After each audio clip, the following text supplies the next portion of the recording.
ప్రతి సంవత్సరం మా ఇంట్లో స్పెషల్గా పెట్టుకునే పచ్చిమిర్చి ఆవకాయ అండి. మీరు ఒక్కసారి రుచి చూసారంటే మీరు కూడా పెట్టుకుంటారు, అంత అద్భుతంగా ఉంటుంది.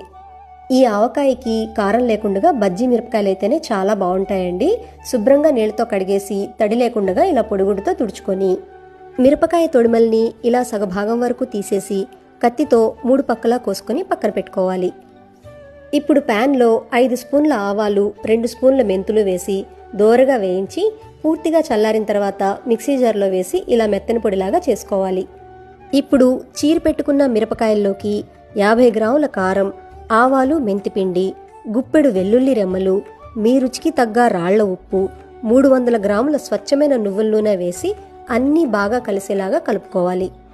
మీకు పచ్చడి ఎక్కువ గుజ్జుగా కావాలి అనుకుంటే ఆవపిండి, కారం, ఉప్పు, నూనె కూడా కొంచెం ఎక్కువగా వేసుకుంటే సరిపోతుందండి. చివరిగా 1/2 కేజీ బజ్జీ మిరపకాయలకి 8 నిమ్మకాయలు